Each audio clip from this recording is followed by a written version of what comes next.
Start the recording. Thank you. I'll finish with some additional information after we are after Andrew and after Rich, if we have time. We have a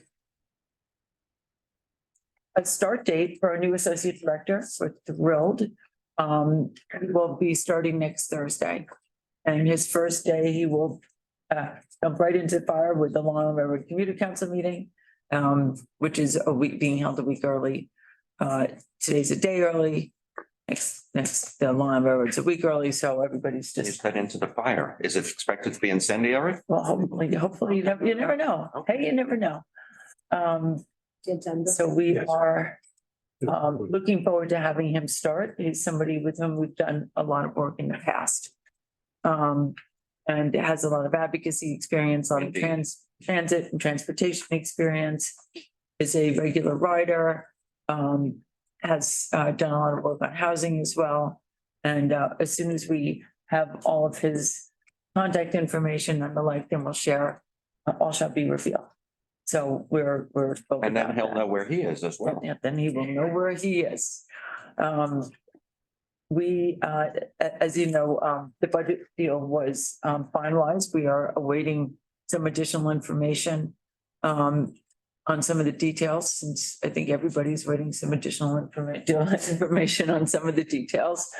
And once we have that, we will share it with you. The FAIRS Act, which we have been staunchly advocating for, did not make it into the budget as it was, but there was inclusion of some discounts for. There was inclusion of some discounts for some on Long Island Railroad and Metro North for monthly passes within the city, but we're 10%, but trying to figure out That's something. if that is part of the outer borough transportation account that's going to be applied, the details of that, and if that means that we can just make city ticket weekly a city ticket monthly, which would be ideal, since we have called for city ticket to be paid for with the outer borough transportation account. And we take the fight for fair fares to the city level now, particularly as we continue to seek and pursue an increase to 200% of the federal eligibility rate level, so that more people can participate.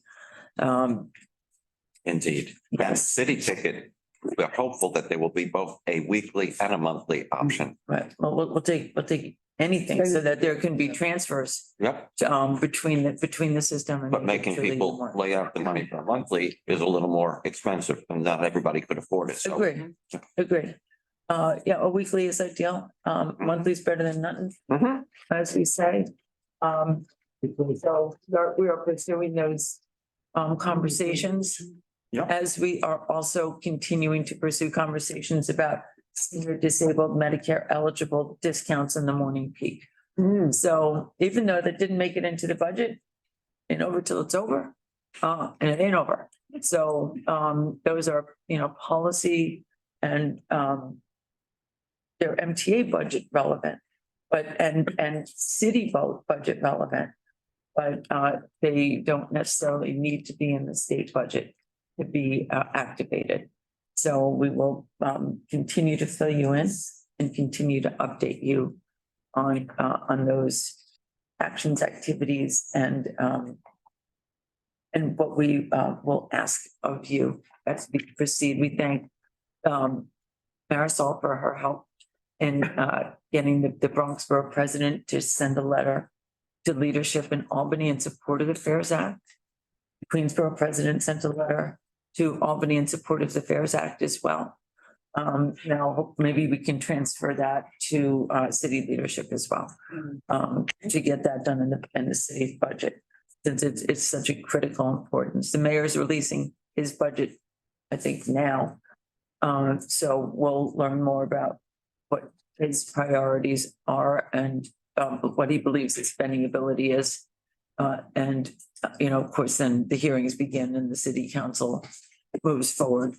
And the rest of the mayor has already done his budget, so this is the response to his budget, the city council's response, and then his reply to that. So Speaker Adams has been a staunch supporter of raising the eligibility to 200% and included that in her state of the council. So it's all. David Jones has been a fierce advocate for Absolutely. that as well. Absolutely. And we have met with Community Service Society, the Independent Budget Office, about moving about the cost of increasing to 200% and moving that also onto the railroads. Tara developed some incredible maps that show what how many more people would benefit at 200% of the federal eligibility level, particularly surrounding the railroads.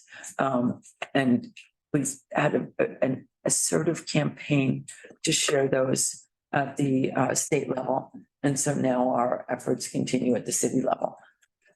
So it's only money, but it means, you know, it's only money, but the amount of money it would cost the city would have such a tremendous effect on the quality of life and the opportunity, well, the commerce, but the opportunity for tens of thousands, not millions of people within the city to change their lives. That it's immeasurable.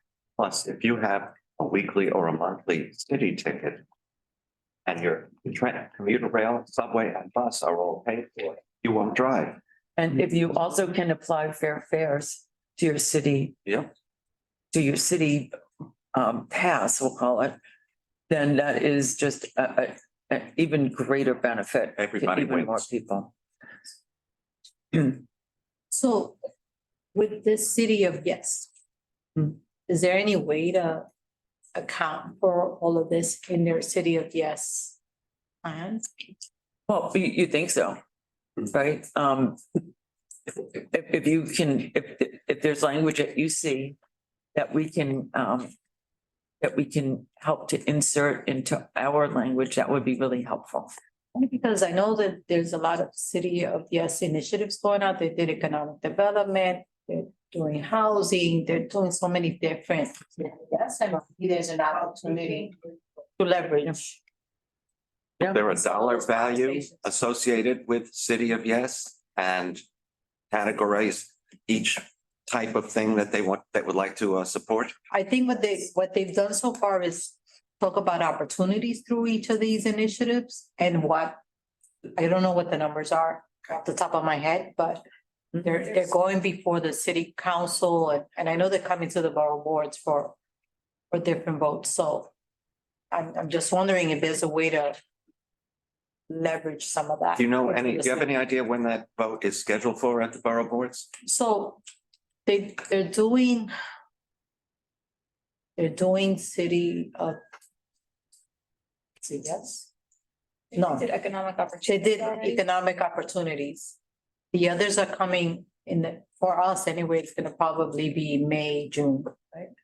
The one that they're having now is the Metro North area study, that's coming up next week. But I was just thinking as you're talking that there might be some way to leverage some of this into the city of yes conversation. The Metro North area study is a perfect opportunity because of the lack of subway connectivity in 3 of the 4 New Metro North new Metro station, North stations. So I'm just 3 of the 4, throwing that out there. quite a distance from the subway. Yeah. Not Yeah, and we have, with some of the zoning changes for City of Yes, we have submitted testimony saying that transit should be a priority and making sure that transit is affordable around all of the areas that they're rezoning. We've also spoken, you know, when we wrote a letter in support of Met's Willets Point, the Willets Point development, but lamented the fact that accessibility for the Met's Willets Point stations were not included in that development, which leads to conversations about, well, really should developers be paying for accessibility projects? And it's like, well, if an entire stadium is going to benefit and 3 stadiums, more Yes, or 3 more, stadiums. or 4, then the answer is yes. And tons of housing. Yeah, And we have the zoning for accessibility now, Right. so perhaps they get a little extra FAR for making the station Right. accessible. yeah. So Okay. I think Makes perfect that's, I sense. think it's casino reliant. Mr. X. If they wish to build the stadium, which however Montserrat proposed, they should pay for the accessibility ramps, elevators, etc. Agree, but Aaron Montserrat is not the one who has a role to play in that at this point, although apparently he's making a comeback or attempting to. He, because his opponent, his 2022 vote is retiring. I just hope they just don't decide to just build, take over, build a tail, which is what Wesley Snipes did, as Brown in New Jack City. Hopefully not. All right. I went to the other room. My apologies. Sorry. Look at that. Tried to tell you this morning, but you were on the phone. Yes, I wasn't. But clearly that you know where you are sitting because it is in fact, I appreciate Your birthday. that. It is my birthday today. That is very true. So Happy thank you for birthday. the, we didn't want to light them on Again, fire I- because well- of the sprinklers. well, exactly, the fire watch. We Yeah. probably have to spend on a fire watch. So thank you very much. Yes, I'm happy gonna put birthday. those aside, but thank you Excuse so me, my much. birthday was on Monday. Was on Monday. You're a Taurus as well. It has more Happy candles birthday. than- Well, second. Good, I'm glad I. And got on it. next week, and on my next week. question is you were stubborn as I am. That's Yeah. Tauruses are supposed to be stubborn. Absolutely. I'm glad I have the head of the transit authority here. You see it? Is there a trouble? Oh, not, you know how long I've been here. The transit authority. Indeed. If I can just do this very, very quickly, because I knew you were gonna be here and I didn't want to be late for you. Wonderful. I just waited at Grand Center. I said, oh, I got a number 6 at 77th Street. I Yes. got to wait 3 minutes. I get into Grand Central and the time clock said Yes. 11 minutes. Was it 11 minutes or was it No, live? it was 16 minutes. 16 minutes. At Grand Central, and I don't know what meanwhile, there were 5 number 6s after that. Don't know why. I don't see a text or as to why. Let's. see. I tried looking also, and there was Doing nothing. signal maintenance at 180th Street on the 2 and the 5, but I don't know why. Don't know why. This is not the first time it's happened. I think they say maybe. Let's go up. I would expect, how long have you been taking the service? How long have I been taking up service? 40 years. Years. So the other times you can't count against me. I've only been here No. 2 years. The other- Andrew will tell you because I keep on calling him. At this time, I figured I had a big honcho. I wouldn't have to bother Andrew. No, it's really, there is a problem with the number 4. It's not the first time it's happened. We have Rich for only a short time. That is true. Why don't we take Rich That for is the true. bigger issues and then we can, if we have extra time, then we can, Let me, then we can go a little. let me Thank you. welcome you, Rich. Thank you. Thank you so much for being here. Yes, I gave a bad welcome. Many of us have actually seen major improvements in the transit system over the last year. The increased service is very recognizable, obviously. The improvement in stations, lighting, and a host of other things. Thank you for doing this on your birthday, and Okay. let's get started. Wonderful. Thank you. Well, thank you for having me. Thanks for folks on the phone, for being there. I always take customer feedback, positive or constructive. I would never say negative. I would say constructive. So I just texted Demetrius to find out what was happening on the floor. Thank you. So thanks, Andrew, for the introduction, Lisa, for the invitation, and team. So I've been now here almost 2 years. It'll be 2 years this week, actually. Actually, 2 years. Yeah, 2 years next week.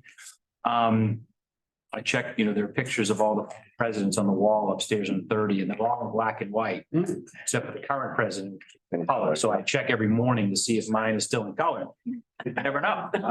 There've been a few presidents, but look, I'm delighted to be here. I appreciate it. The team is working incredibly hard. Someone asked me the other day, after 2 years, what are you sort of most proud of or most interested in? I have said that I think reorienting our organization to be customer focused. And I've been in a lot of transit, worked in some, consulted for some, and often in this business, we talk about assets, we talk about mean distance between failure. We talk about how many vehicles we run or how many miles of track we have. And we measure ourselves against all of that. But really reorienting ourselves to customer satisfaction and what our customers are telling us is probably the thing that I'm most proud of. When I walked into a room a couple months ago, it was actually at Grand Central, and one of, a sort of mid-level manager was in there, and he didn't know we were coming in. I'm out unannounced quite frequently. Walk into his office, and he's literally in there up on the screen looking at the customer satisfaction survey from the previous month. And my heart sort of fluttered a little bit because this isn't about me or Davey's vision. The team is really galvanizing around reorienting ourselves. So we'll talk a little bit about that, and then I'm happy to take questions. So are you trying to? Yes, Thank you. So yeah, that was a customer looking at the solar eclipse last week. That was the picture, which is cool. But customer satisfaction. I thought it was somebody looking at the new lighting you. The new lighting, it might be. Exactly, might be Solomon's friend. So, customer satisfaction, we said 70% is our goal for this year. We have work to do. Paratransit, and I always say this at the board meetings where, we do hear we could do better. We always hear some of our customers' life experiences. But paratransit is at 79% customer satisfaction. Actually, this is a slightly dated slide. We do these deep dive pulse surveys every 6 months. As you know, we get about 100,000 customers who respond. And then we do these monthly pulse surveys. So paratransit, this is December, but paratransit in March, which we haven't, I don't think we've announced, but it was 79% customer satisfaction. Subway, because of the crime issues we had earlier in the year, definitely took a dip. Safety and security continue to be the top concerns of our customers. You will hear this at the board and committee meeting next week. Crime is actually now down 5% year over year total. We had a very difficult January. The police have been doing, I think, an amazing job February, March into April.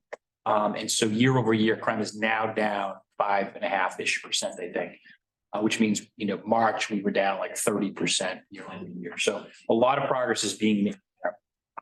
And then, as you, Andrew, mentioned, some of the things that we're doing around cleanliness and lighting to make the environment more hospitable. And then lastly, on bus, actually bus is a little bit higher. It's in the mid 60s now, I think 4% in March.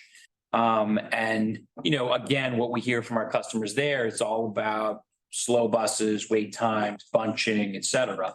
Some of which we're continuing to focus on from a management perspective. And some of that, more than maybe some, is traffic issues and some of the other issues that we have between congestion pricing and rolling out our ACE program next month. So going from the ABLE, which was the bus lane enforcement, to our camera now enforcement beyond bus lane. Next month. It's going to start May 27th. We'll be ready to rock and roll. In fact, we'll be bringing to the committee next week for endorsement into the board for Tuesday, an additional camera contract. So we have 2 contractors now to put cameras on and to maintain those cameras on the buses, the outward facing cameras to take. So we're excited about that. Next slide. So just a few things, you've heard me say this hopefully before: faster, cleaner, safer. One thing I'm really big on is boiling things down. So customers know what we're doing, stakeholders know what we're doing. More importantly, our employees know what we're doing. So faster, cleaner, safer. And it's also a way to say to folks, if what I'm asking you to do or what we're being asked to do doesn't support one of these 3 pillars, we probably shouldn't be doing it. Very politely. There's a lot of things we can do and spend our time on, but faster, cleaner, and safer is what our customers are telling us they want to see. And that's what we're focused on. Next slide. And then, as you know, so I mentioned the 70% customer satisfaction is our goal this year. And we also have the obligation to deliver $300 million in operating efficiencies without impacting service this year. That was part of the grand bargain with the governor and the legislature last year. And we got that, pretty extraordinary delivery of resources to bridge the gap, mostly created because we're not back to pre-COVID ridership. And I've been on the phone with other systems. I gave a presentation just a couple of weeks ago to the Massachusetts Governor's Task Force on Transportation Funding. People are really looking at what we're doing. Not only congestion pricing, people looking at what we're doing here, but also what the legislature and governor did last year, some of the tools they gave us. So these are our two, I mean, we have other goals and there are sub goals all under this, but those are the two top goals. 70% customer satisfaction, 300 million in operating efficiencies. So, to give you a taste of what we're doing, you talked about brighter lights. Sorry, but I'm gonna forget if I don't ask you this. Sure. When you say 70% customer satisfaction, how will you glean that 70%? Is it only for folks that answer those surveys? Yes, and now, yes, and so, statistically speaking, the deep dive surveys, about 100,000 people do respond, so we do get a huge sample. So we'll know in the fall, right? We'll 100,000, and some days we have 4 million riders. That's right. But presidential polls, right, will have 1,000 voters, right? And there are how many millions of voters in the United States, right? So right now, Joe Biden is losing to Trump because they polled 2,000 voters in the United States, right? As long as Andrew interrupted, Oh. I will talk about what happened today, but I get calls because I've been here so long, people associate me with course. anything goes wrong. I don't think anyone, and I keep on saying to everybody who stops me in the street or I say, you've got a customer survey or I'll send it to you. Yeah. Why the blankety blank would I do that when they're so blankety blanked up? I mean, so I don't know if it's I do enough political polling Yeah. that I know that it's a representative sampling. I really don't think, because just based on my own experience of people and my own experience today, I am not going to fill out something that, I mean, if you'd like me to fill out a form for your sake, I will. People do, right? I mean, some people don't. A lot of some people do. don't, but it's mostly the negatives. Yeah, people that have an axe to grind are likely to, Of course, well, and this has been sort of my challenge with other agencies as well, where people measure their success based on the number of complaints they get. And if complaints are going down, things must be fine. But your answer is some people just be frustrated. I'm saying just the opposite. Let him finish his sentence. No. I know you're saying that. And so that's what I'm saying is rather than looking at complaints, doing the proactive surveys are important. Now, we still get thousands of folks who fill out surveys on a monthly basis and about 100,000 who do our deep dive every 6 months. So, and it's good data and it doesn't surprise me. I mean, safety, homelessness, emotionally disturbed individuals, those are the 3 top issues for our subway customers. They have been consistently in the 2 years I've been here. Buses, it's all about wait times, bus bunching, and more service. Again, no concern, no surprises there. And on paratransit, it's all about pickup times, and drop trips, no shows. Those are their biggest concerns. So I think it probably validates what we're doing. The other flip side for me, though, is that on the safety issue and the subway safety, we've used that, and now I hear the governor and the mayor quoting sometimes from our surveys. So it's helping us convince policymakers and folks who design budgets that these are important places, that they should be investing. And I don't mean just police. It's things like the scout teams, which we started, which are our mental health clinicians with police who are helping to get folks with acute mental health issues, acute mental health crises out of our system and into the services that they need. So, but LEDs, this is a big one, small, but it will save us money. It's actually part of our savings initiative, but it also brightens up our stations. I think we've done maybe 40 or 50. And it's all being done in-house. We've tried this pilot program. I love your feedback, but piloting these barriers to make our platform safer. One thing that people say to us is, well, why don't we have the wonderful doors that you have in Singapore? And my answer is, well, we don't have several billions and billions of dollars to do that. And 2, what people I think forget is in most systems, those are not retrofitted. They are part of the system when they're built, right? So Singapore, or the one line in London, by the way, the one line that has it, those are generally not retrofitted. And so it is a challenge, and it's going to be incredibly expensive. We're going to do 2 stations for like $100 million or something. We did 4 stations in 4 weekends. And, initially the news panned us, but as usual, what happens a few weeks later, we're now starting to hear from elected officials who say, we're actually getting good feedback. When can I get these in my station? So we're gonna look to see if this is a program we can, continue to roll out across the system. Rich, it only works obviously on lines where you have uniform car types. That's right, that's right. So it can't work everywhere, but can work in places. When we've done an analysis, we think we can do about 150-ish stations. Either where you've got unified car class like this, or the other places we've looked at is where we have island platforms and you can put this fencing in the middle so folks can stand there. Or in the outdoor platforms where we have the windscreens that are up, could we install a grab bar or something where, if one of our customers felt concerned or whatever, that there would be an opportunity. So we're still trying to play with this, but so far so good. And as I said, this is not $100 million program.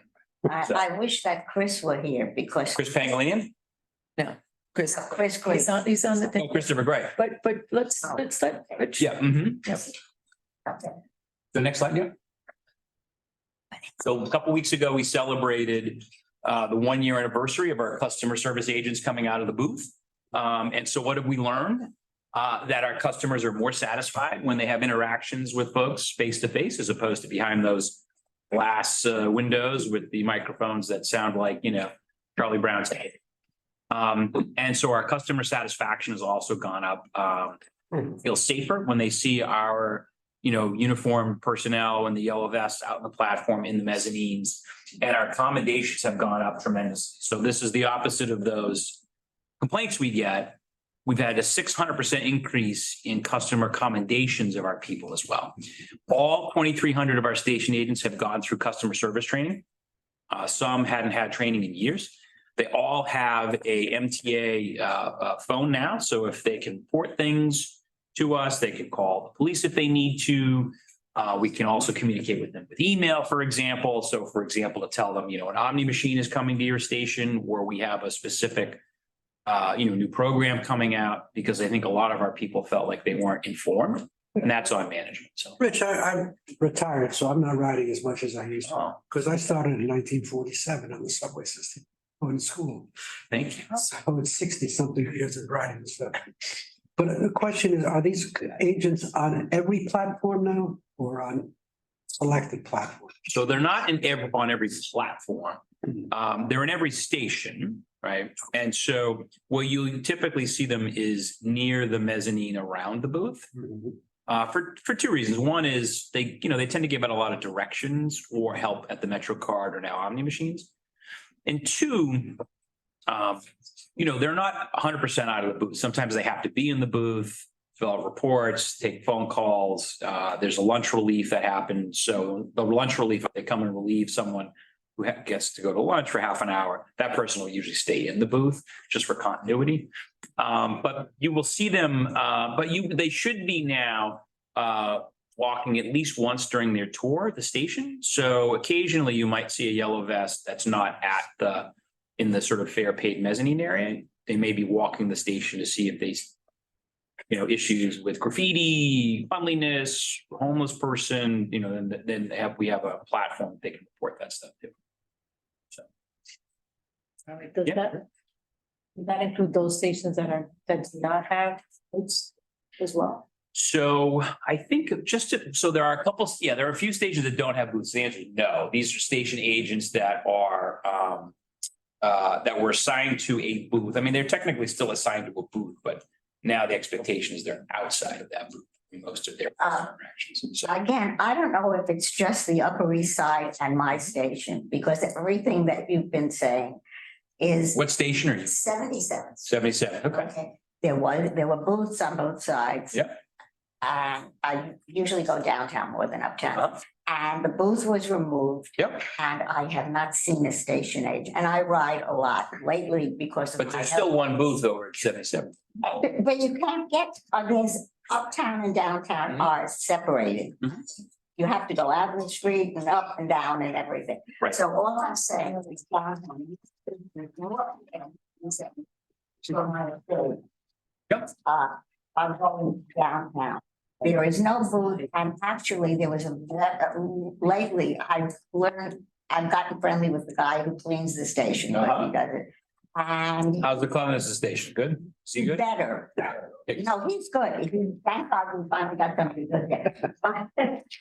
But I don't know, and as I said, given my experience today and my experience, as Andrew will tell you, every time I call him usually, and I say, Andrew, I'm stuck again, or this is not working, or whatever. I don't know if it's just because it's assumed that the quote fashionable Upper East Side or whatever, but my station, they took out the booth and there is On nobody the downtown side. on the downtown Right, side, right. and there is nobody. And it, But there is somebody on the uptown side. but you can't get to the up unless you leave the We station have lots of unmanned, unstaffed. unstaffed, unstaffed, parts of stations for sure. And so I wasn't suggesting that we've got place, folks at every entrance, for example. Can't afford that. We don't have that. I don't think we've ever had that.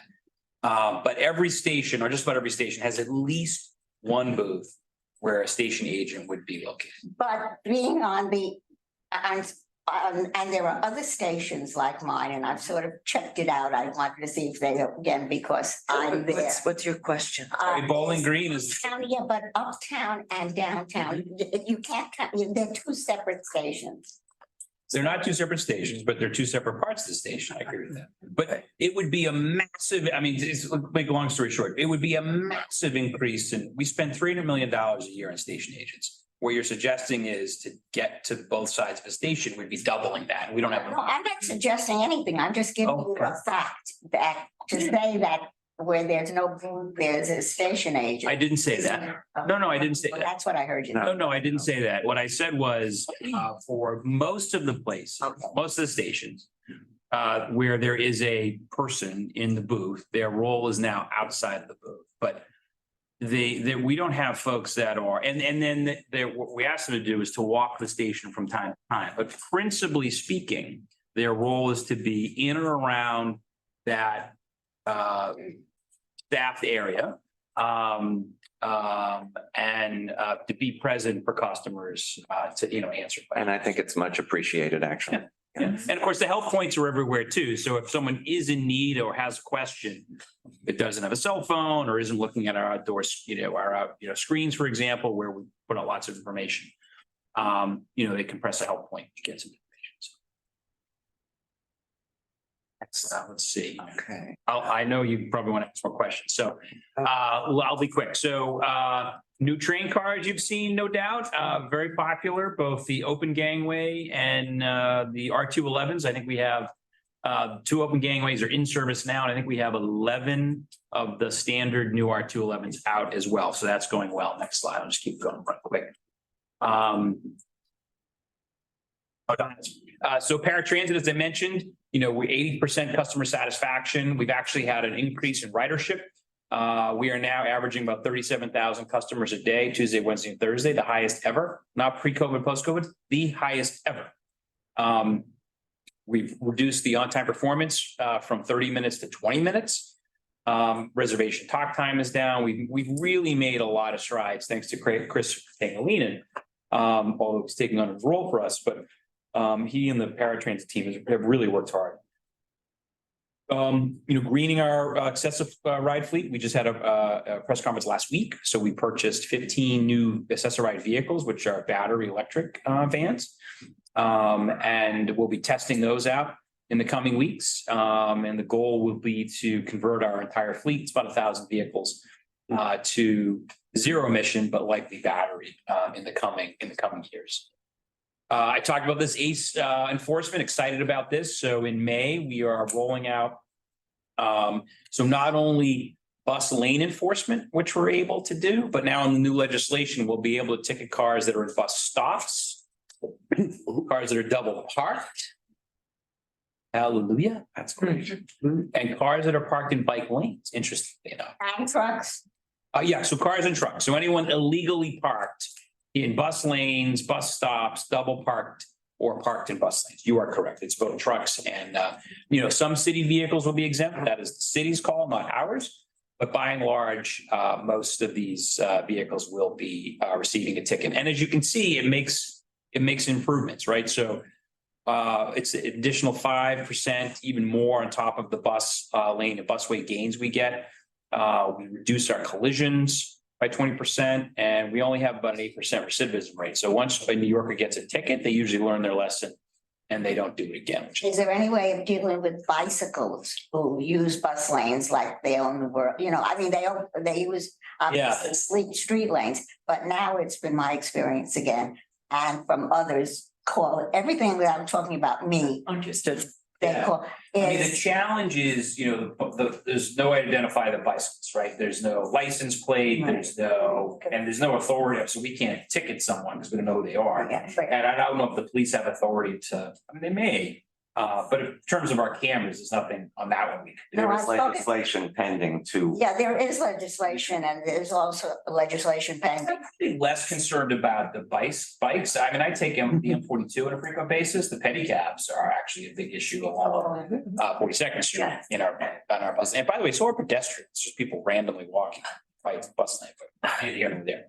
Quickly, bus, we're moving forward. I think, Andrew, you're gonna hear at the board meeting on Tuesday next week. Obviously, anyone who dials in, we're likely to give an update on where we are with our conversion to our bus fleet, which we're excited about.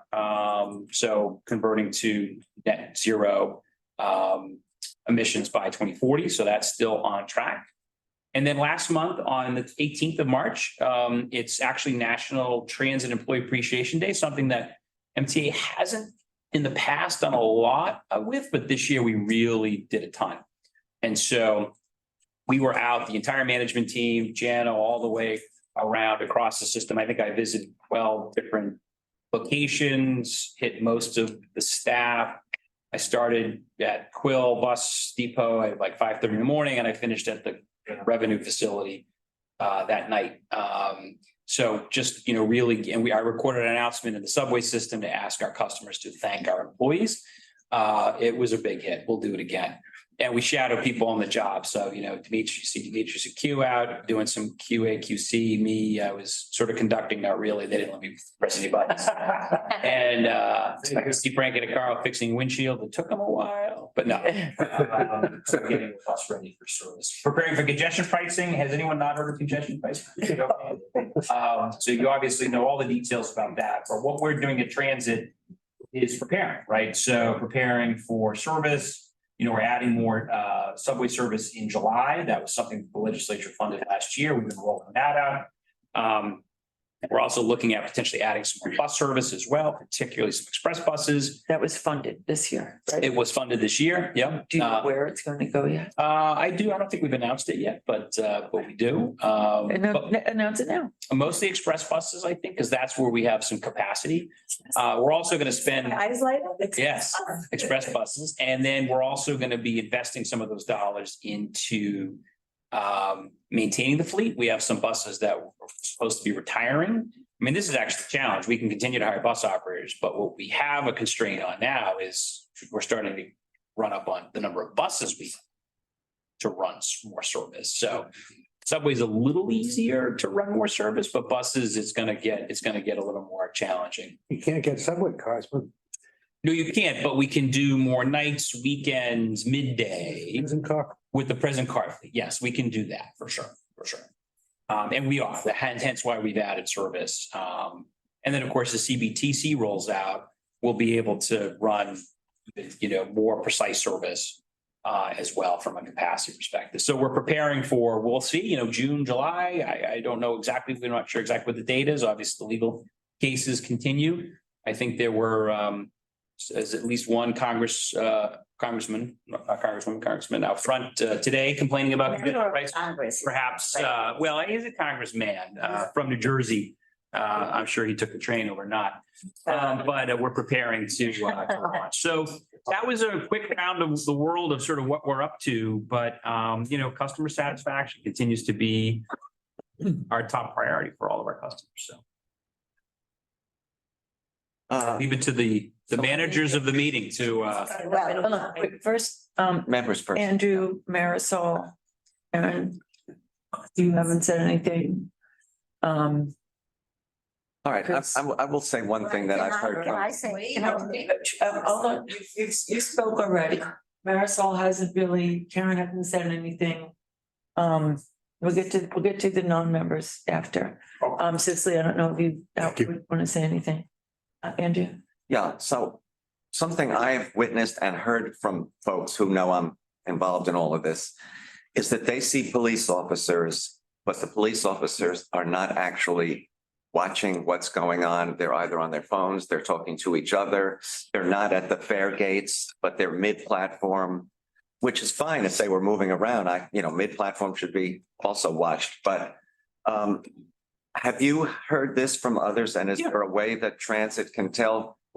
Yeah, I mean, I've heard it from others. Kemper is great, but Chief Kemper is amazing. I've heard it from others. I've observed it myself. Not often, but I've observed it. Chief Kemper is terrific. really is.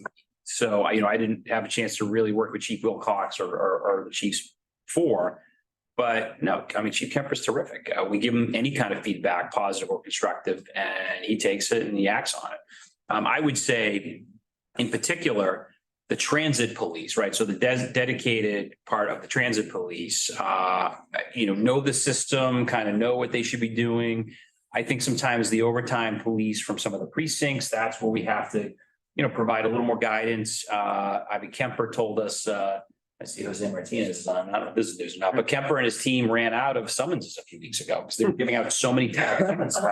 Wow. Right. So, they've made it a big push to make sure that fare evasion, we think it's kind of the front door, right? So as Jana always says, like, fare evaders aren't criminals, but criminals are generally fare evaders. Exactly. And they continue to catch people with weapons coming in the system or outstanding warrants and stuff. And then depending on the time of day, Andrew, like sometimes they are on the platform, they're supposed to be sort of at the conductor location. So the conductor can see that, the police make an announcement, police are on the platform, reinforces to everyone on the train who can't see the police that they're in fact present. I've seen police kind of jump on and off trains, just poke their head in, take a look, see what's happening. I think it's human nature, right? I have 47,000 employees. I'm sure not each and every one is always acting as I would like them to. I'm sure that's this case with NYPD, but for Kemper and his team, they've been, pretty responsive. Is there any way that a customer or a rider, I should say, can distinguish between an MTA police person and just an NYPD police person? Yeah, you'd have to look at the patch. I think the patch might have it, but regardless, like the customer shouldn't have to. No, you shouldn't. Right? A cop is a cop is a cop. We should expect a standard sort of approach, right? In some way. I always stop and thank the cops. Obviously they lost one of their own a month ago. And depending, again, you've been all New Yorkers longer than I have, but depending on the mayor, they've been asked to do very different things over the last several years. Support is, they feel sort of supported, sometimes not so much. I always take it upon myself to go up and introduce myself, to thank them for being in the system and, just wish them to be safe. That kind of a customer engagement, I also think is helpful as well. Yeah. Let's go to Marisol. I just want to say one thing. I find WhatsApp to be really helpful for communicating if there's an issue. Yeah. And I wish that it were marketed better, more, so that people knew about it.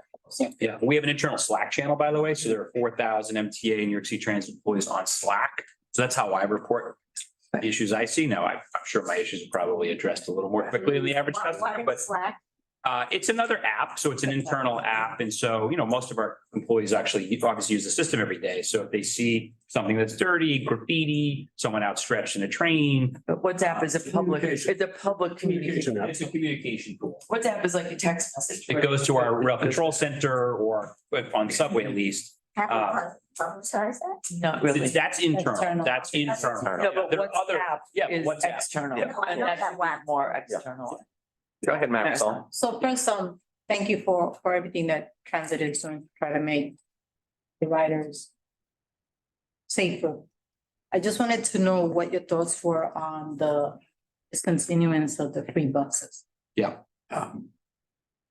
So we're gonna stop that soon. We're not sure when, because the funding did not come through from Albany. We also owe a report to the board which we will complete soon and give. I mean, look, my views are this. If someone found $1 billion for me to run free service, great. I do worry a little bit that there's a mixed message on the subway side that folks would say, oh, well, I didn't have to pay for the bus. Like, so making sure that would be clear. We didn't see that a whole lot on the pilot we did, but we also didn't. We were strategic in how we chose those routes. They didn't necessarily compete with the subway side, right? So people weren't. I mean, ultimately, what you'd love to do is get people to use our system who are doing something else. And that'll be part of the report. Did we see a mode shift really, or did we just see a shift from subway to bus, for example, or walking to bus? So some questions for us. I think the sort of experience globally and in the United States around free fares for large urban areas is a bit of a story. I think for smaller, mid-sized cities, it seems to work better. So in my home state, in Massachusetts, I know Worcester, which is a small city, has had some success, and Merrimack Valley has had some success. But if you look in places like Estonia or Kansas City, I mean, Estonia and Kansas City, I don't know if they've ever been used in the same sentence, but they're free buses. Makes you think. It's a little more of a mixed bag, in terms of free service. But what we saw clearly, and people like free things, right? What we saw is that ridership went up in those 5 bus lines. We'll have to evaluate sort of exactly how much did it go up, and then sort of like the why. Is behavior going to change as a result? Did people get introduced to the bus for the first time? Did they just move off the subway? Were they taking more trips? What's the demographic? And what's sort of the income question? I mean, I always say I am completely capable financially of paying for my bus or my subway service, and I should. I prefer it as a policy matter, focusing on things like fair fares, right? Like that, I think, is a better way to go to help folks who either, are financially struggling or, might have, government benefits to help them. Like that to me, and we've been truly trying to push fair fares. I think over 350,000 New Yorkers are now enrolled.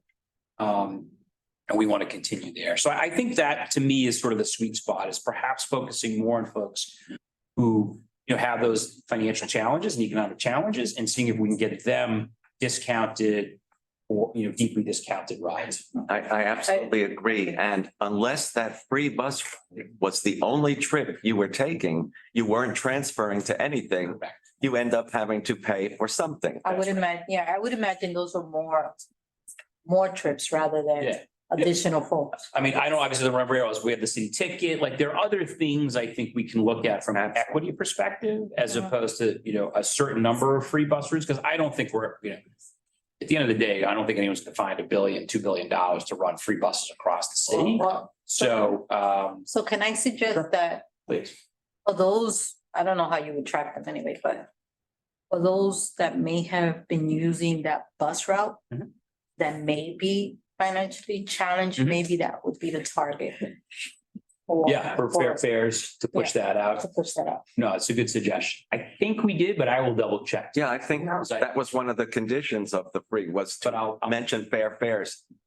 I know, but I think now that it's, Sign I up. have been paying attention to it because they were getting on the bus for free. Right. But if you push it now, knowing that it's gonna end, maybe you might get. Maybe more people. Good suggestion. Also, On the bus. I'm sure I'm you're sorry. aware of this, so I was answering a question. No question. I'm following the meeting, We minds. have Rich for just a few more minutes, Karen. Let's give Karen and then Judy. Thank you again for the presentation. Some things I didn't know. I had 2 questions.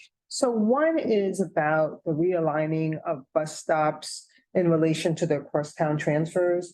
There's still a couple of stops that are still, like, for instance, Third Avenue. If you get off the bus, Third Avenue where? Which let's crossing? say 32nd Street, 32nd, and you yeah. have to walk up to 34th Street. And if you think about many of the people who take this, walking is difficult, especially when there's a greater distance. So I think if those can be looked at. Also, like 42nd Street, there's no stop, like if you're coming cross town going east, Mhm. it's either, I think, like Fifth Avenue, and then you go to Lexington, like whatever the park, was it Madison? The Park Avenue stop has been removed because of construction, and there are other places Yeah. like that, and I think that has to be considered. Yeah, I mean, a couple things, right? What I've learned in this business in 20 years is sometimes people don't love the bus, but they love their bus stop. You know, I don't like Congress, but I like my member of Congress. It's a bit of a joke, but what I mean by this, so, but your point on the cross, we'll take a look at that. But, you know, we've also made it a point to see where we should be eliminating bus stops, right? So in New York City, we have some of the most bunch bus stops in America in terms of feet. That's like an average, like 800 feet. Most other places about 1,100 feet. So for our bus redesigns in particular, we're looking at, because it speeds up buses, just fundamentally speeds up buses. But we have to balance, to your point, you Who's know, taking the bus? who's taking, well, Right. I mean, there are a lot of ambulatory people that take the bus. That said, you know, in the Bronx, for example, we did the Bronx redesign, you know, we missed a few places, like, you know, there was a church where we had to remove the stop, and there were a lot of folks who, you know, that was a struggle. We put the stop back. Right. Yeah, senior centers, for example, is another one we've heard in our Queens bus redesign. It's making those kinds of. Traffic generators. Or Grand Central Station, you know, it's either you're all the way this way or all the way left. Avenue. So on the east side, that is true. Construction is the big issue. Now, I know, as I think, on a brief basis, I was on it last night, and the bus stop going west, because sometimes I get off at Grand Central, and I live at 41st and 10, basically. I go down to 10. And there's a cab stand. That's just the cabs are all in the, they're not necessarily in the bus They're in lane, the but they're crosswalk. absolutely in the bus stop. Yep. So I actually texted Frank in a car last night to say, let's work with the city on that one. I do understand at some point the city told us they didn't like the idea of like actually marking the bus stops, paint or otherwise. I don't know if that was true. I heard that from maybe a previous you know, sort of commissioner or whatnot, but I'd love to revisit that too. Because in that location in particular, with all the cabs sort of around, you know, there's a little lollipop sign, but it's pretty discreet. And I you know, the cabbies probably should know, but it's not very well marked. And the last part with that one is also like, if the bus stop, say you're getting off at like Second Avenue. Mhm. The bus stop This is is on on this side, 42nd, and you have to cross the street to come back. And the connection. So in as much as they could align with where, and this is thinking about stops, does that make sense? Like, you have to cross the street to come back to get to, so that's. I mean, one of the other, which That's a turn in requirement, because could be the returned. turns are making the buses. Coming across, they make a left turn or a right turn down Second Avenue. And the stops are on the diagonally opposite corner. Yeah, the stops are normally placed where a transfer will put you in that direction Right. of that route. Right, some of them, they're not. And typically, you know, the best practice for a bus stop is to be immediately after an intersection, right? So you get through the intersection, you can. Right, but for instance, at 86th Street and Second Avenue, Yeah. because Second Avenue is downtown only, you would have to stop on the west side of Second Avenue so that people can make the transfer without having to cross avenues. Right. Then my second point was, and I know this is harder, so it's not really about the regulating. There are a lot of people that bring scooters and electric scooters and bicycles, and they're bringing them on the subway and taking up room. And this is during rush hour. We also see on the railroads. And the only thing I could think of is, of course, you'd have to partner with someone, but to have more like buses and scooters that are available for people so they're not commuting with them. Like there needs to be some program. And I don't just mean city bike. I mean like something where people are using it for their livelihood, like Mhm. delivery people, like, I don't know, but there has to be some because it's dangerous. And sometimes like today, I almost tripped 2 bikes coming down the steps. I'm trying to get on the train. It's just a disaster waiting to happen. So that would be the other thing that I know it's a challenge, but to think of some way that we Teaching could. civility in New York. No, not disability. That's Not my close to concern, but- impossible. But a program where people, it's like I'm Wow. trying to bring my car Yeah. where I know I can get a car when I get On the train. bus side, we are starting to add bike racks right in the front, right? So we piloted that, and I think that will become more standard, for us, going forward. And so in that instance, you know, folks who have, you know, delivery workers or others can put their bike on the front of the bus and get on. I mean, honestly, I have to say, like, I haven't seen a lot of delivery folks using a bus service. Subway, yes, from time to time, but I also see people like in like motorized scooters, like actually gas powered scooters usually be on the subway system. Yeah. Big. I mean, that's. I've seen that. Yeah. Just, Um, this is not my turn, but I want. It's not your turn. Karen, no, I want to answer Karen's question. This came before Karen, before you were here, before anybody else. This issue came up even before you were here.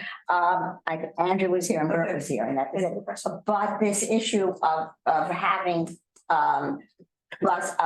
bicycles and motorized vehicles and everything, you know, that take up space. Is your question because? No, I said it's not my I know, question. but you had- you might- I'm just trying to help. I know, but if you have a question, then now is your time to ask. I know, but I said. Gotta But go. he's gotta go. Okay, Ask yes, him, I ask have, him as well. okay, then I will talk to you about it later, and Rich, I'll be happy to fill you in what went on before you came here. Very good. But one thing positive, and I wish there were more, and I've brought this up before, which is what do we call it, the time clock, Countdown clock. the countdown clocks. It would be very helpful if there are one or two stations where the information, you know, where you have to go down or go up a number of flights. And I brought this up before, if there could be street level countdown clocks, so that you know whether you're gonna kill yourself, like I did today, and I caught the. Some stations have it. Yeah, some do. Very few, and again, Yeah. you know, if there could be either a survey, or I would be happy to give you, again, good old 77th Street. Yeah. Which you have to go, you have to go down Okay. twice, and then through the turnstile in order to get to a countdown clock. Right. There's not even one in the. I mean, so two things. One is. Have it right on your phone. Well, right. So I mean, there's, yes, there's. The phones aren't accurate, Okay, I hold found on. out. Let's One is everything's a cost, right? So that, you know, is a cost. So I think on the front screens, for example, where we do advertise that, I see Yeah. that more like in midtowns. Yeah. And then making the information available, right? So Underway is my preferred, although the MTA app is a lot better now, but seeing the sort of arrival. Where I thought you were going to go, where I'm actually more candidly more focused, Trudy, is making the clocks more accurate. And so right now, some of the clocks are based loosely on more schedule than actual the track circuits, right? And so part of that's a legacy question. And so we're sort of unpacking that with our IT department. Now, some of it's just if there's an issue on the tracks and the RCC doesn't know how long clearing up is going to take, that's one issue. But another issue is really looking to see more, to get more precise in ours as well. Well, that was the next part of what I was going to say, is that today, by a miracle, I got the train at 77th Street that I waited less than 2 Miracle? minutes. Wait a minute, you told me it was 12 minutes before. No, that was. No, that's what I'm trying to say. That time clock on the platform, at least the front, heading downtown towards the front of the platform. First of all, I got down there and it said 11 minutes. Then all of a sudden, it switched to 15 minutes. This is at Grand Central. At Grand Central Right, this yes. morning, starting at about 11:30, Yes. 11:35. See if Dimitri's response. Must have been a delay. Yeah, but Okay, Uh-huh. the thing is, you said you wanted to know about the. I know, but however, I hate to interrupt you. We have time for Cicely's question. And then I'm sorry, but I'm going to have everybody email me questions and then we can get. Happy to, Rich. yes. That's the time. But Cicely, So we had a break in emergency in the journal, but go ahead. That was the. Thank you. Okay, Cicely. Really quickly. Break in emergency. So my question's about the unhoused and the folks that are, experiencing that. So to me, there's been like a little bit of an uptick in folks that are unhoused on the subways. I am usually a bus rider, so I have to say that I'm not on there all the time, but you mentioned the Scout program, like what's going on with that? Sure. Is there maybe a partnership with homeless services or Yeah. what's happening? Yeah, we have a big partnership with Homeless Services. So BRC, we have, so two things. One on the unhoused or folks, who seeking a shelter in our system. We have an end of the line program. So the BRC is out with MTA police and some of our own staffing on subways to offer those folks services. And we've been able to pull out hundreds of folks and get them into housing, temporary or otherwise. But it's an issue. I mean, it's an issue. I mean, coming out of the winter, it usually goes down. But I saw two outstretched individuals sleeping on the train, 2 days ago. Reported that. But it's a challenge for us, right? I mean, I sort of made the joke, and it's not really a joke. When I took the job 2 years ago, I thought I was going to be running a transportation system, not a homeless shelter or a place where folks who had acute mental illness had issues, or now you even see it. Kids, I think likely children of migrants that have come to the city selling candy. A couple were assaulted last week. Their money was stolen by somebody. Like, there's a lot of challenges in our city, and it's not just in New York, right? It's these challenges are happening every major city in the US. I talk to my peers in other cities, they're struggling with the same things. So, but we do have a program at BRC to try to get folks that housing question, particularly overnight. So end of line overnight, usually between the hours of say 11 and 5 and 6. Now, some folks just refuse services. We actually know their names. I mean, they're on a list. The city, we know, like the society knows, right? So that's one. And then, sit up. You can't loiter or eject from the system if it gets, too challenging. You can't have lots of bags, and you can't be, sort of traveling our system with stuff. It can be a hazard.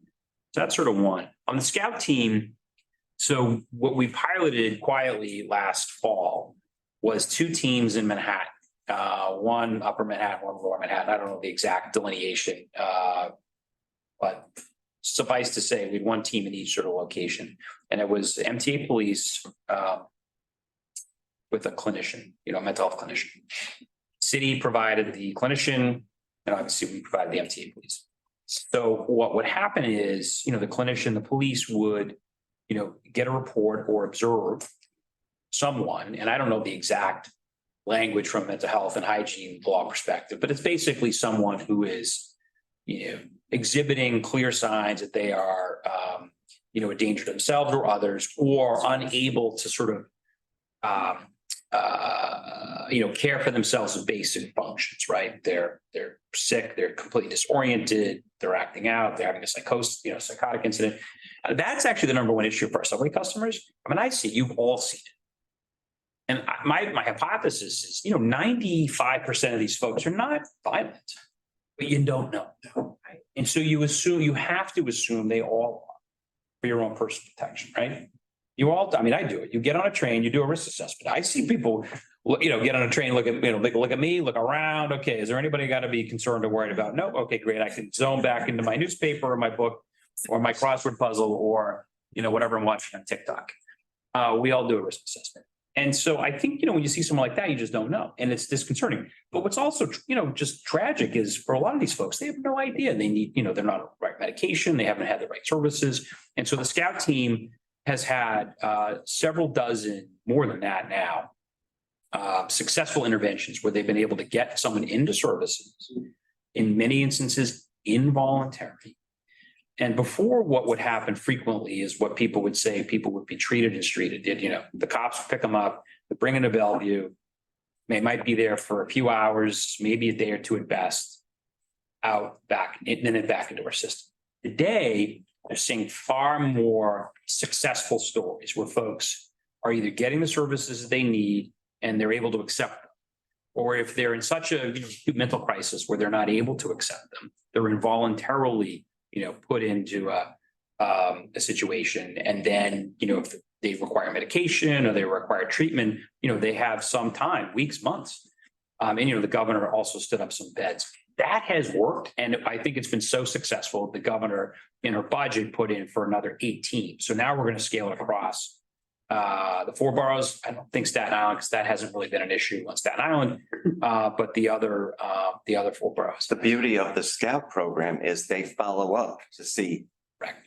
Whereas BRC did not. Correct. And so there are some HIPAA constraints. However, we are able, we work closely with the CDC. So Jeremy Fiegelson, who is a special counsel works for Jano. He really sort of crafted this program, and he's a very creative guy. We have been hugely supportive in New York City Transit. Our subways team, our stations team have been supporting their work. And as I said, I mean, most of these folks are known, like they're not unknown. You know, the city has a list of the top sort of, homeless folks, the top, folks who suffer from homeless, right? The gentleman who was choked and, and murdered, right? He was not unknown, like people knew, right? So it's just making sure there aren't gaps in these services, and the scout team's showing some real promise. Okay, so we could obviously keep you here all day. Yes. But we know you have, we've already kept you 12 minutes long. Yes, thank you. Thank you for your advocacy. Thank you so Thank you much. for being my customers. Thank you. We will collect. Christopher, we'll see you next week. Happy early birthday. I have an extra cupcake for you. Jason, good to see you. I don't know what galaxy you're in, but Betsy, as always. And we'll collect questions and we'll email them to you. Yeah, please do. And I'm happy to respond. So Thank you so much. my pleasure. Happy birthday. That's it. See you next week. Have a good one. Thank you. Thank you. Thank you. Back to the gallery. Yeah. No, Jason, yes. Yes. Yes. Okay, sorry. Thank you. This isn't the first time that happened. It has happened many times. Can I say, we have more exclusive access than the other whites get, so. We got a great presentation, we got some great questions. A great presentation. We play a role too. You absolutely do, and if you send questions. Maybe propose a 3-minute limit on answers, but it was a great presentation. Thank you. Yeah, Really great. we make many proposals then. Okay. It's not the answers to the question. Oh, funny. Just appreciate that. Okay. Really appreciate it. All right, wait, hold on. Okay, we gotta As keep I going. was. I was on ahead of you and I come down here. That's right. I don't wait. Okay, we still have time limits So you. and we're still being recorded. So Andrew is going I'm to gonna do my give his. chair's report. It is not a Thank you. chair board report because as you noticed, this is a different date than normal and it's prior to the board briefing, which is Thursday, the committee meetings, which are next Monday, and the full board, which is next Tuesday. Everything's changed this month. Do the minutes and agenda, since we have. We have a quorum now. Yes, let's do that. Move on the quorum. Somebody with the quorum. Get approval of today's agenda. I move to. Okay. approve, And, Any opposition? No. How about and the minutes the minutes? are accurate Okay. for change. Unless Chris has something to say. Sorry for a change. For a change? No, they're not pretty. Well, Chris usually has something that was. No. All right, let me get into my report because Okay. we're running low. More, sorry? I said no. More vehicles are being seized every day for toll evasion. It's getting to be a pandemic now of toll evasion. It's unreal. 21 arrests recently and 793 summonses. One person, had like $200,000 in toll evasion. It's just unreal. Well, his vehicle was seized, obviously. They are looking at a program where if you have so many evasions and you're caught, you can actually be banned from MTA bridges and tunnels. Aren't they seizing the vehicles also? someone Yes. arrested. Wow. Yes. I mean, the first thing they do is 21 seize the arrests, vehicle, yeah. right? Yeah, there was legislation in the budget that allows for some of the things they Some. wanted, but not all of them. Not all. Okay, there's been a lot of talk about congestion pricing recently, and some legislators and community activists have raised issues about mixed messaging about the Queensboro and Brooklyn bridges. For instance, if you're on the upper level of the Queensboro Bridge from Queens to Manhattan and you get off at the 63rd Street exit, you will not be obviously subject to the congestion fee. All the other exits, you would be subject, even from the upper level to 59th or 60th Street and the lower level, all of the exits, you'd be subject. On the Brooklyn Bridge, if you want to get on the FDR, I think the northbound off the bridge gets you on without the congestion fee. The southbound, you would actually be in city streets for a block or two and you're subject to the congestion fee.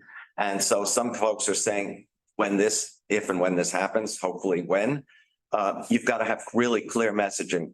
Yeah. You know, where you're subject to the fee and where you're not subject to the fee. So that's yet another staple. They're also with the Queensboro Bridge, at least I've been to, that if you want to get onto the FDR and you're not really going to be going through city streets, but in order to get onto the FDR, you have to be one block in and then one block out. You're like, And that you'll be charged. I think I brought this up to you you. did it on the Midtown Tunnel too. Yeah, you're really not traveling in the city, but there's no direct No, there isn't. route. There isn't. So you did hear that the fare-free bus pilot was going to end. I'm hearing it's likely to end in September. It could be prior to that. Well, can I just tell you, Andrew, 25.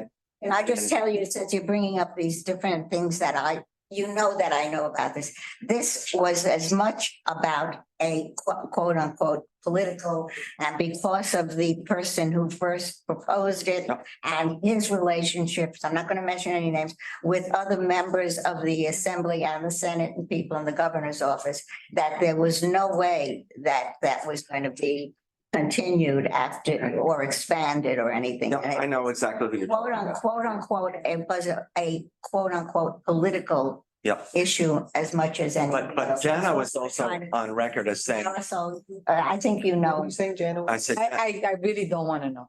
I just want to get through this. let me get through this, please. Jana is also on record as saying, this is actually not helping the ones who need help the most.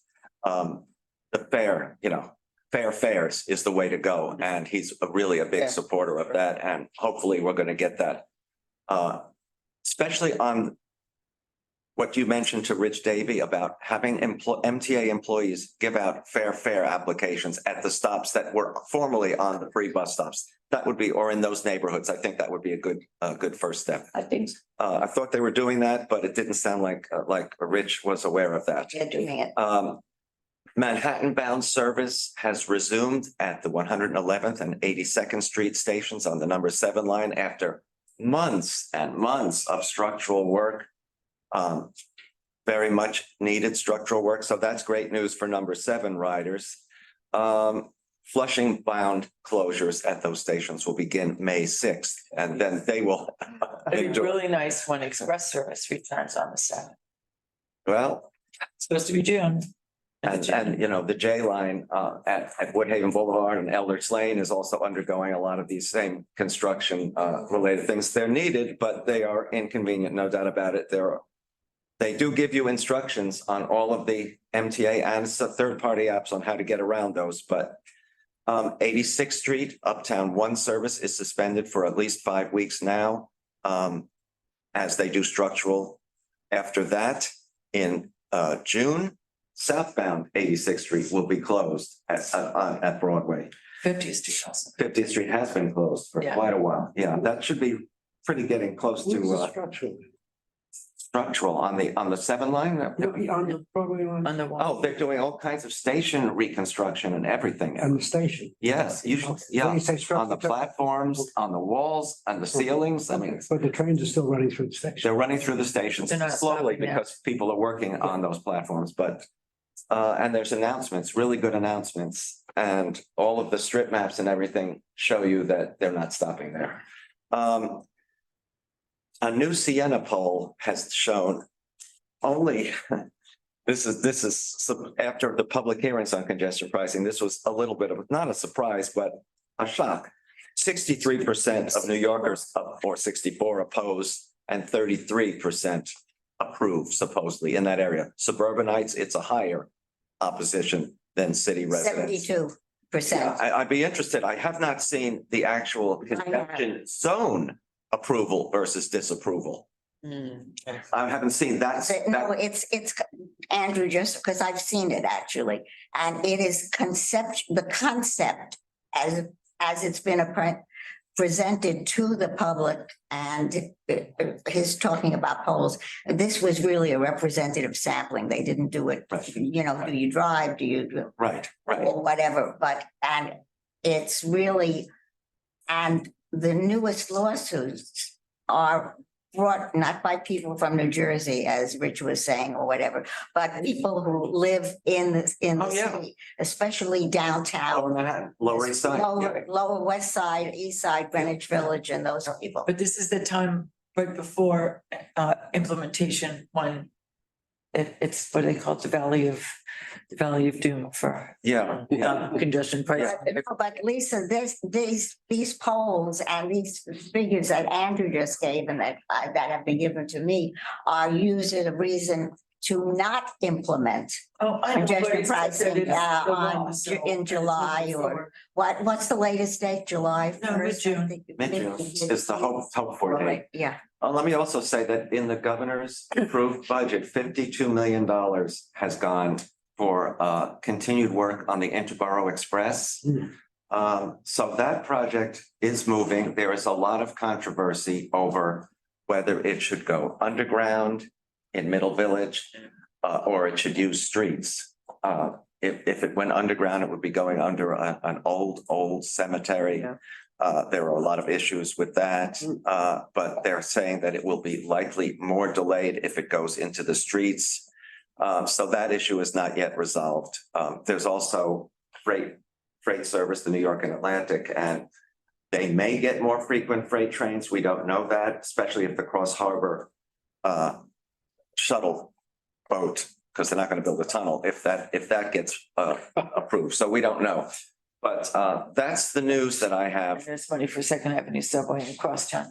Yeah, but Study. Second Avenue subway is part of the congestion pricing, That's- capital program. But the crossover. The crossover is, money was approved But for only that to get it going up further, to, not go there, not to Broadway. not to what. The study to go to Broadway is included in the budget. It's the study, but not the actual construct, obviously. Yeah, And we haven't gotten it to 125th Street yet, so. Exactly. Or even up to Lexington Avenue to connect up with Metro Well, that's North. 125th. Street. 125th. It's between Well, Lexington and Park. yeah. Yes. Quick question, the railroad construction that was supposed to take place at Lawton, is that hinging on the congestion pricing as well?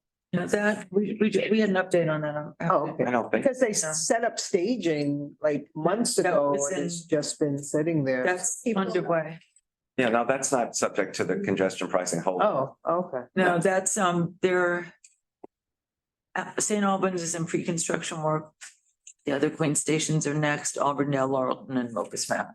So those are. Oh, okay. Those are. They just staged, but not good. Well, Auburndale's on a completely different line than the ones you just said. But it's in Queensboro. Yes, in Edinburgh.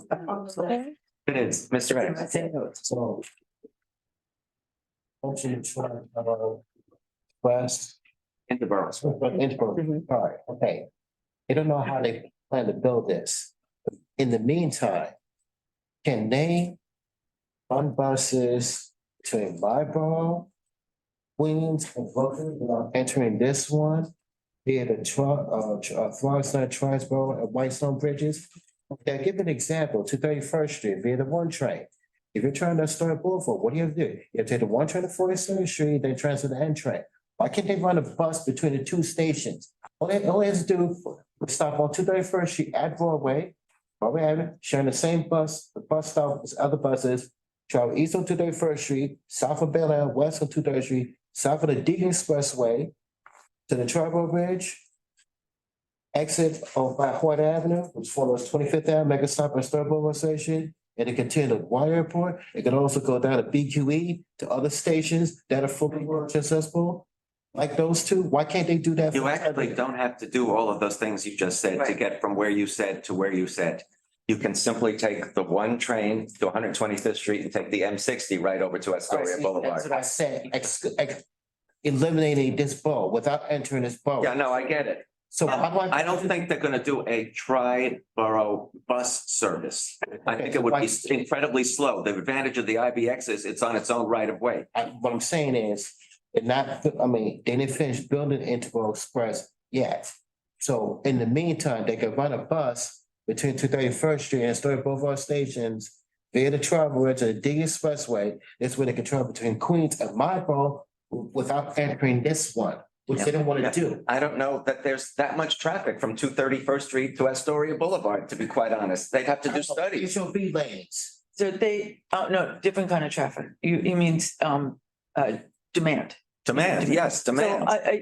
you know, during the bus redesigns and during the conversations, during first the Bronx bus redesign, during the Queens bus redesign, and even as part of the Brooklyn bus redesign, because Brooklyn and Queens share depots, a lot of the conversation that we had and a lot of the input that we provided was that there needs to be more interborough bus, Yes, bus, that's why I said, bus. start originating by Borough, then head for Queens and Brooklyn without entering this one, either Frogsland, Triborough, and Whitestone Bridge. Been asking for more bus service from the Bronx to LaGuardia Airport because so many employees work there and because it makes perfect sense.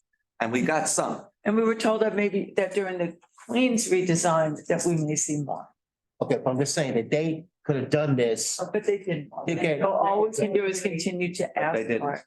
Thank you, Karen. Thanks. What people list. Let's see, any other questions or new I do issues? want to say, so in congestion, in regard to congestion pricing, as I don't know, Rich mentioned it. But the MTA is beginning a community outreach and education program. And we'll be going out to community boards and borough boards and places where commuters are. And transit riders are. So you may see them at green markets, they may be at street fairs, pop-up locations like the bus redesign locations, bus redesign events that are happening in Queens.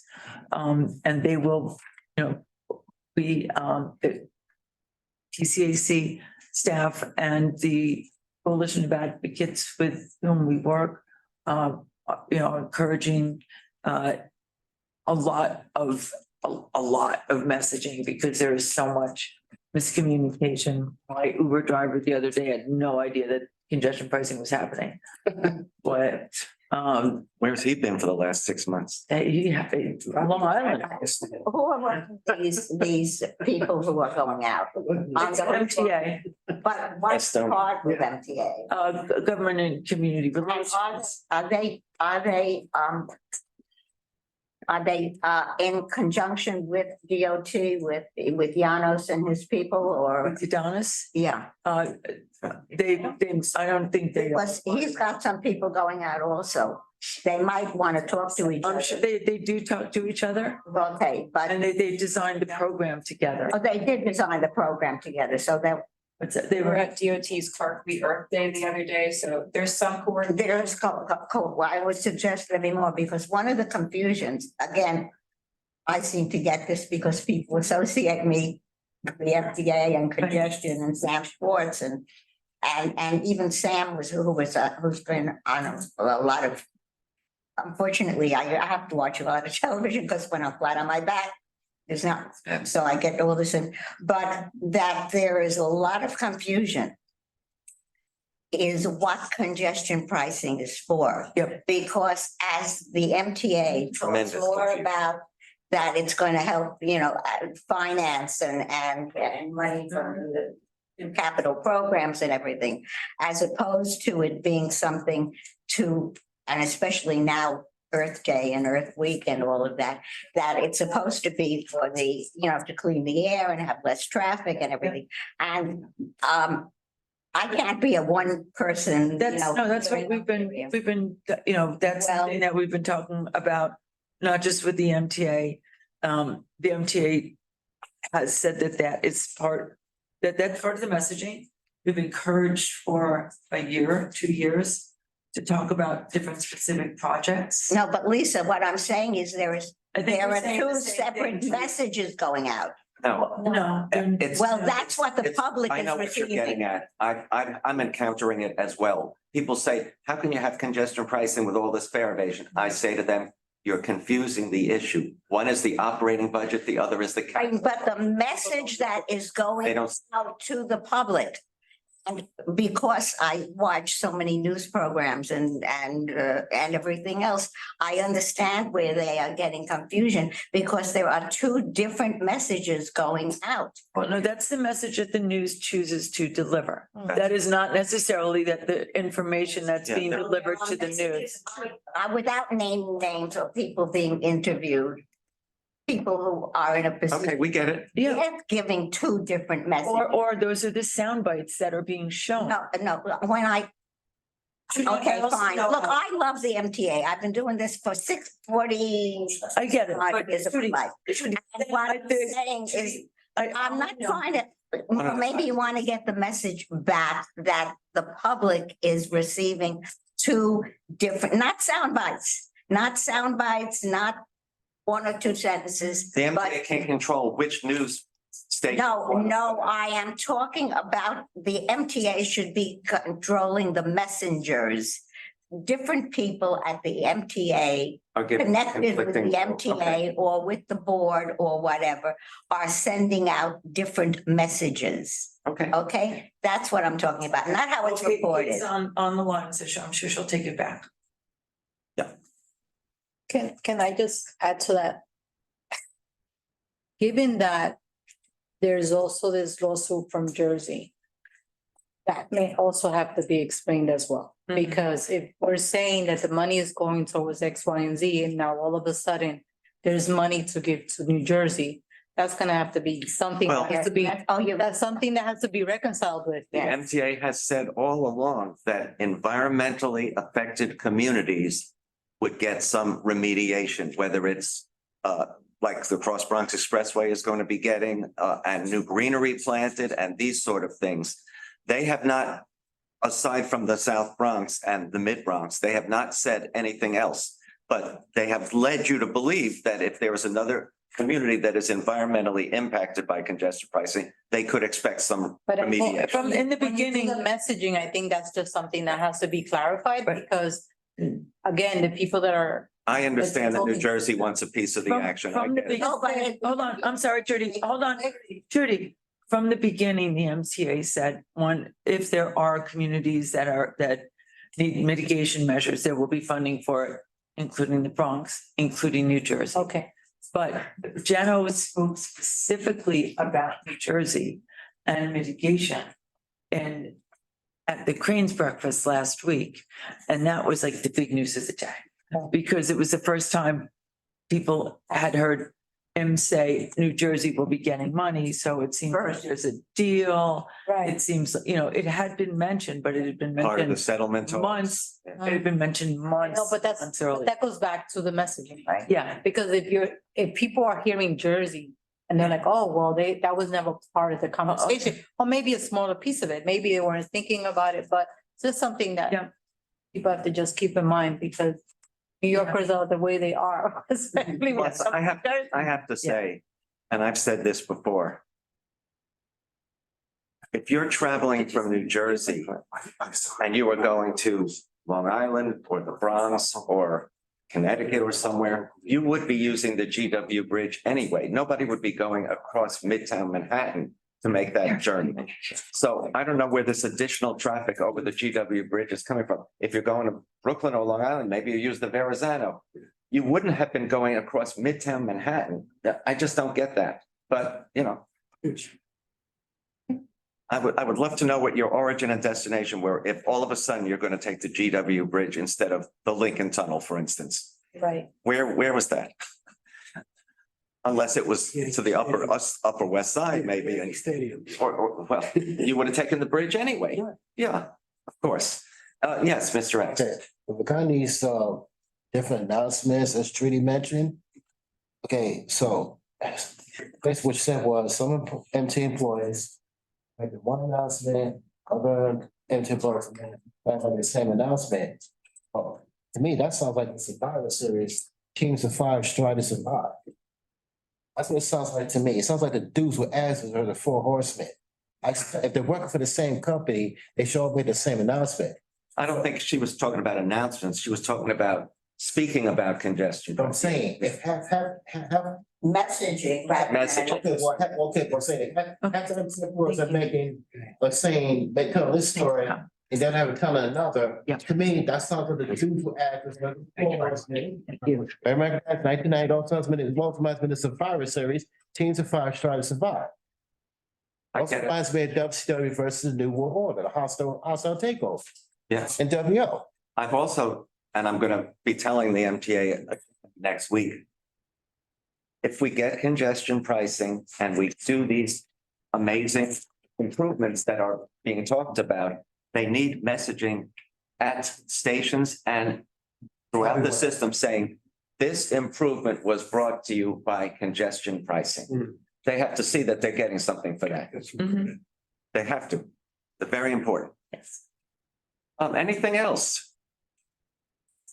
Well, do you have something? Yes, I got Go ahead, something to say. please. You know those digital information systems, version 3? They call the clever device.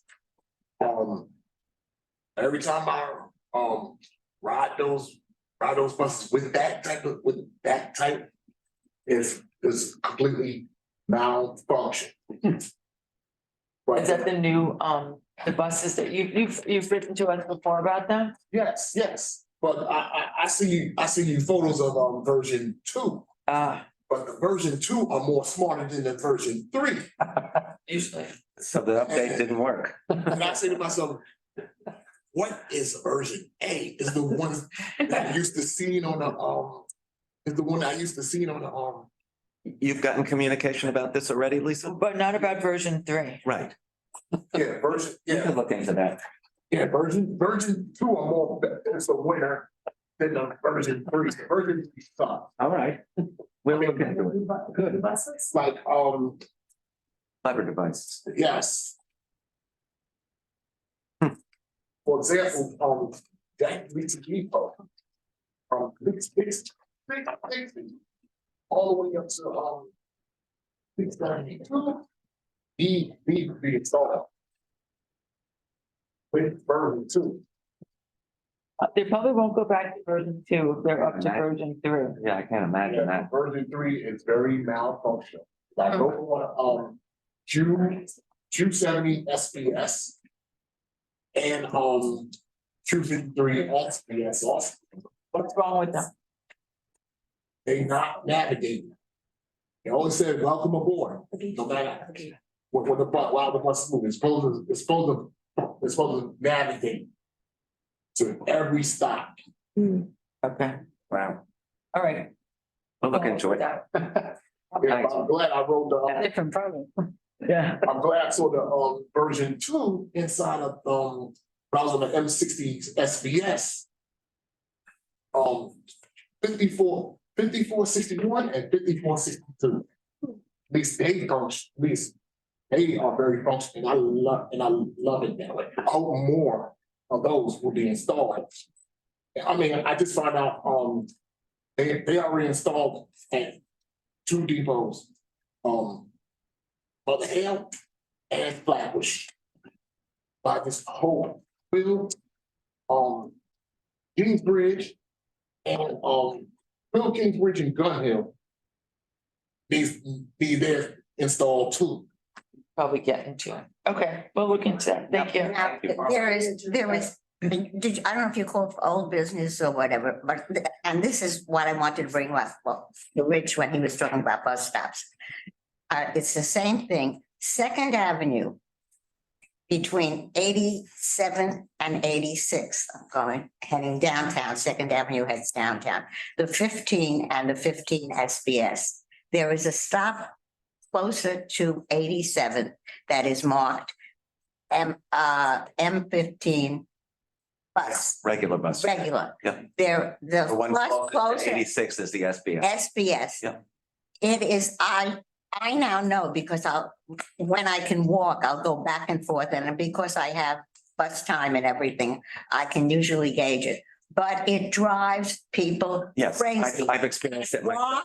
Why the 2 stops cannot just be designated because other. The countdown clock is only for the SBS, not for the M15 regular. No, it's not about the down, it's about the buses not stopping there. Yeah. When a bus pulls into the one closer north, the regular That's the regular SBS, yeah. M15 stop. And then it pulls out and there are people running up from the so-called SBS stop, trying to get it, and that M15 bus, once it pulls out, will not stop, even though people are trying to get on. If, first of all, there could be terrible accidents. People, I know of at least, I can't run fast anymore, so, but people who have tried to run, and literally, I know two people who literally fell as they were running. Well, they shouldn't be running. No, but the thing is why it just can't be that both buses, because other places where there are SBS and a regular, they do stop at Yeah, the these whole. are actually, if you look at bus time and other things, they're two completely different stops. They're treated that way. Yeah, and they shouldn't be. One is called 87, So- the second, the other's 86. Whoever wants to bring it up to, I don't know, and I know it's not the MTA who designates the stops, it's DOT. And I've talked to everybody from Llanos going down. Edonis. Edonis. Since he's been, I don't call him, he answers to Llanos at this point to me, Edonis. But what our wonderful commissioner, okay, but if you can bring it up at. I will see Frank Anacaro next week and I'll or bring it up. somebody, because it is ridiculous. Okay, Andrew, we'll bring that up. There's Bring it also up. a red light at the corner of 86. First, also one stops north of the other. and then- Yes, the regular bus is north of the SBS stop. Okay, 83.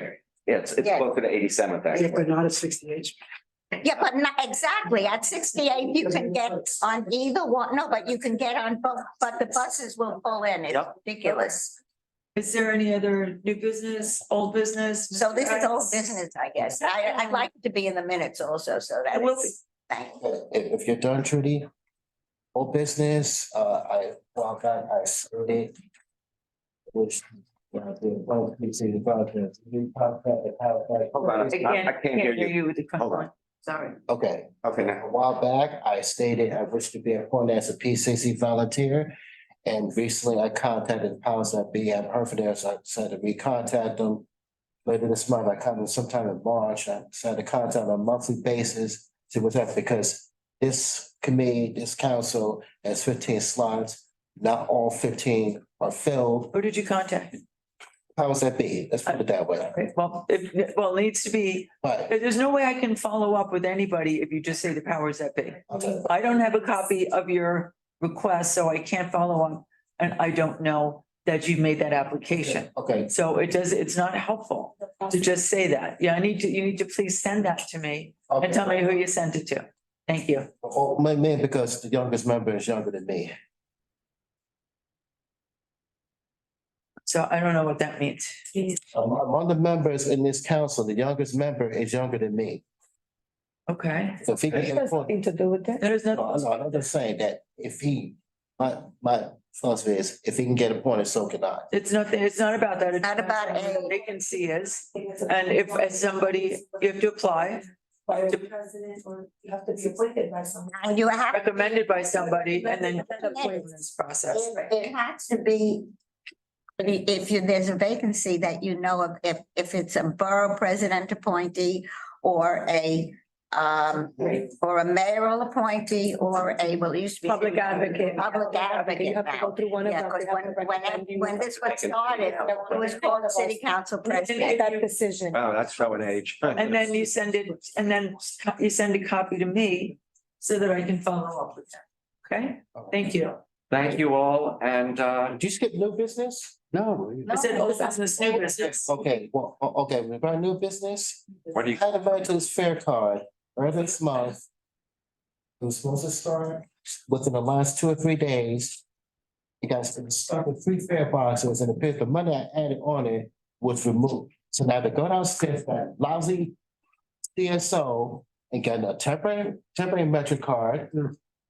Because Richard Davy and Jenna Lieber didn't fix the fare boxes. They did something corruptive. This definitely is a damaged card. I can see just by looking at it. Okay, but I'm saying, but thanks to them, I have to blow more money on another card because they didn't fix the fare boxes. I don't think had you reported the broken fare boxes? I hadn't done it yet, but I'm saying we're stuck in 3 fare boxes. Well, if you need to report it, and that way they'll know, somebody those will all know at the that same it needs to station? be No, not the same bus route, but I'm saying 3 fare boxes. Because that looks like it went through some subway turnstiles that weren't cleaned or something. That's the stripe there that's damaged. Yeah. That, the bus doesn't do that. Subway turnstile does that. Well, they need to do some, they need. But you should report it if something Definitely like that happens, so that they can be correct. I'm just saying, I just didn't get a chance to do it, but I'm just saying, they're staying for the record. I added money to it earlier this month, I have to add the same amount to a temporary reduced fare Metro card, because they're not giving me the money. No, but they would, they'll transfer it to. Transfer one card to the other. Okay. Yeah. I'm They will. I'm just saying that it's still annoying. It is annoying, I'm sure it is, yes.